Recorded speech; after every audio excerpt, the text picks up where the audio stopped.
Hi, my name is Maya. I am a student here at Trinity Prep, and today I'm here with Alex Feguson, who graduated from Trinity in 2009. Hi, how are you? I'm great. How are you? Good. Thanks for having me. Of course. Thank you for being here. Absolutely. So, I want to ask, when did you discover your love for performing? Was there like a specific person or show or class that got you started? That's a great question. I started performing actually in ballet full time before I found musical theater at age 9. I had seen the film Center Stage, and it was a ballet film, which was wild to watch. And it was about the American Ballet Theater Company. And I said, I want to do that. I want to be in class. And then a week later, I was in an all-boy ballet class. Nice. Yeah. That's cool. Wild. So do you have like a favorite memory from Trinity, like any show that you did? Or Ooh, yes. I think Songs for a New World was a very hard show for me. It was probably the hardest vocal show I've done to date. And I was not with the chops that I had now to do that show then. But I also remember being awfully sick during the show. Oof. And running to the wings between songs to like find a trash can, which was lovely memories. But I was literally dying for my art at the time, and I would not change a thing. Awesome. Yeah. That's really sweet. Yeah. So do you have any like acting advice that's like really stands out to you? If you can say it without saying it, that's probably best. I think physical awareness is something that a lot of actors lack, and being a dancer and martial art background person that I am, it led me towards like knowing every digit and limb on my body and which ways it can bend and emote and all those things. So I think being physically aware is just as good as the mental work that we do as actors. So take yoga, take a dance class, those things. That's really interesting. Yeah. And then on that topic, is there any advice that you know now that you wish you'd known earlier on in your career? Warming up is not an option. Because I was never considering myself a vocalist first before an actor, I often would warm up my voice to a point and then not to the point of singing. And I then spent many, many years recently trying to change a lot of bad singing habits. So try your best. Just relax and let it do what it's supposed to. Yeah. Yeah. And then also so you're working in like a super competitive industry. Is there anything that you do to stand out? Don't be everyone else, because everyone else is trying so hard to fit a box that they were told in their theater program at their school, this is what you do. This is the jewel tone shirt you wear. This is the haircut you have. And I think we're phasing out of that a little bit, but I still think a lot of schools are trying to do what they think they know works. And what they think they know works is quite often very dated. So being yourself is really the hardest part. But I think that's the best foot forward you can have, as opposed to trying to be something that you think they want. Yeah, that's really cool. It's annoying. Do you have any like influences who have like influenced your career? Yes. My first theater love was Sondheim, so I definitely, all my reading and music that I delved into at the time was a lot of Sondheim and sort of similar intricate theater. But Stephen Sondheim for theater, but I'm big on, as far as like an actor, I'm very motivated rather by actors like Zachary Quinto and recently Walton Goggins, who is now on Fallout. These are the guys that I'm like, these are unconventional leading men.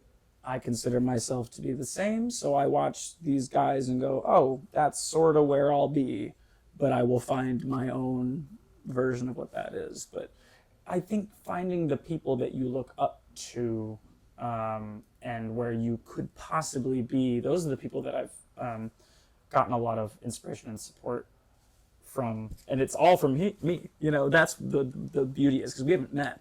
You know, I'm not pulling that from, you know, some wonderful speech they gave me. It's just from watching them literally just do their thing.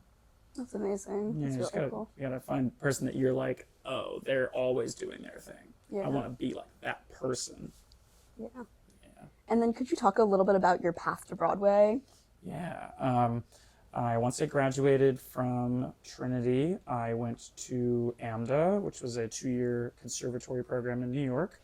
And then after AMDA, I did about 6-7 years in cruise line industry, children's theater, regional theater, and all of this with an agent and having representation, which was very fortunate. But we sort of hit a wall, and much like any relationship, we dissolved.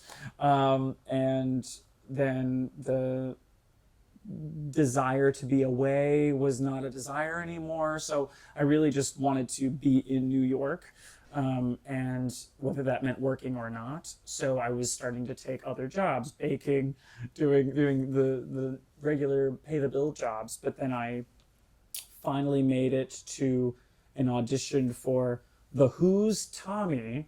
That was going to be a regional production in Denver.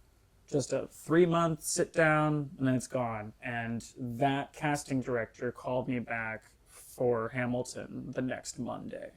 I didn't get a call back for Tommy, but I got a call back for Hamilton. And then I went in on Monday. Friday I had the job. And it was one of the fastest processes I've heard in Hamilton history. Wow, that's awesome. Yeah, it was quite quick, but nothing about the 15 years before that week was quick. Yeah. Could you talk a little more about that process? The week? Yeah.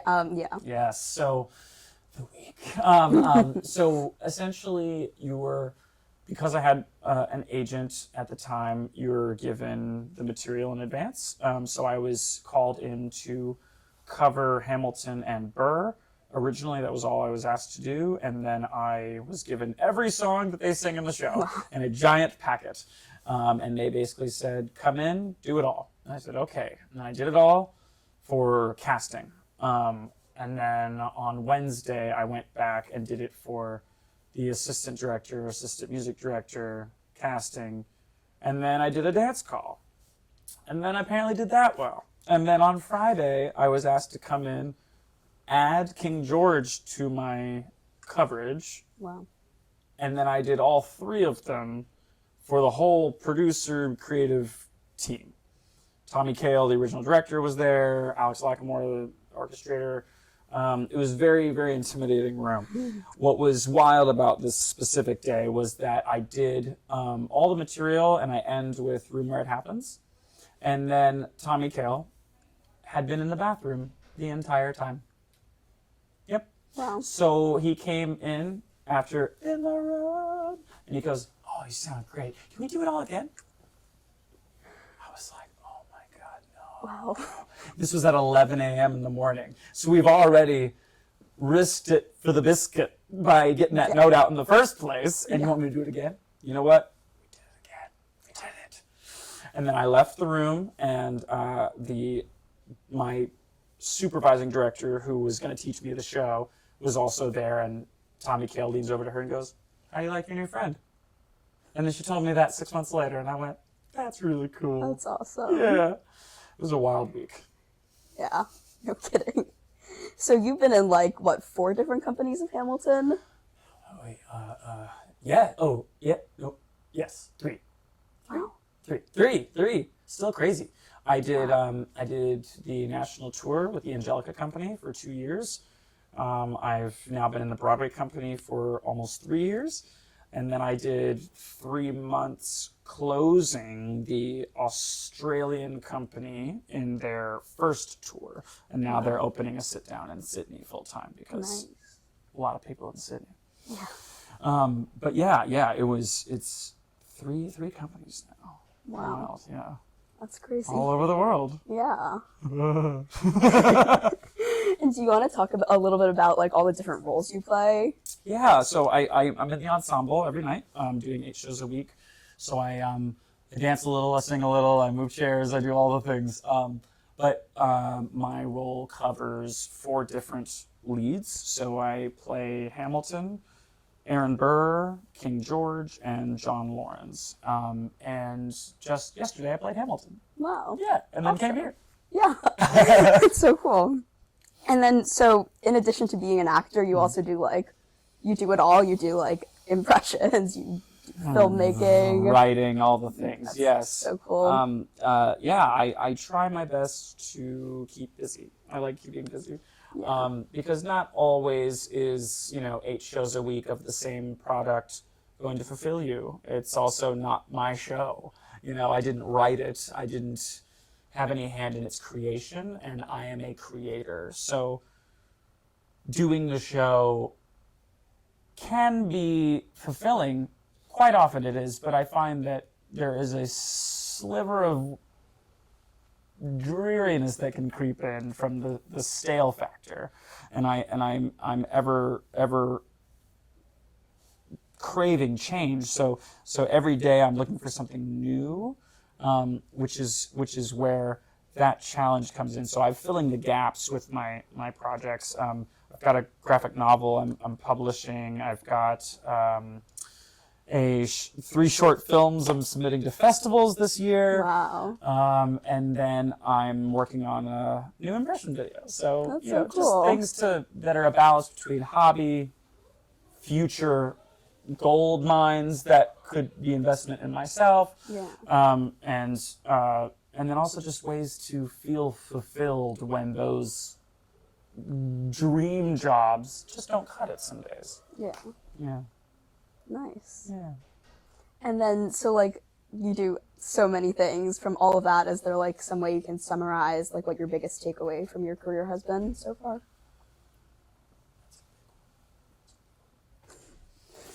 I would say I was always worried about time, there not being enough time.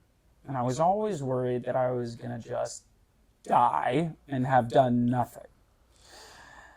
And I realized that I was spending all my time worrying about doing nothing and dying.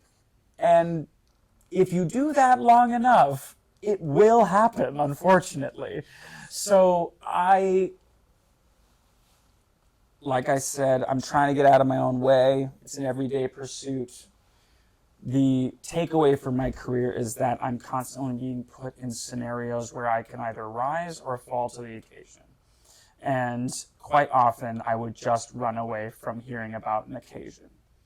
So I'm trying to not be scared, and when I am scared, say I'm scared and show up anyway. And that's something that I've had to learn living this career, because I was blindly brave when I started, and then in the middle I was morbidly in the dumps because I was, in a small pond, and then I go to the biggest pond there is, and then I come out of that pond in a small pond again.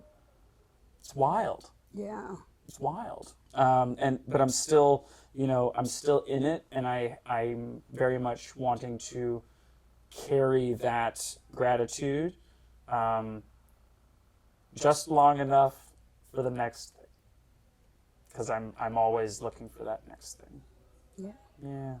That's awesome. Well, that's all I have for you today. Thank you so much. Thank you. These were great questions. Thank you. I appreciate your time. Thank you. You too.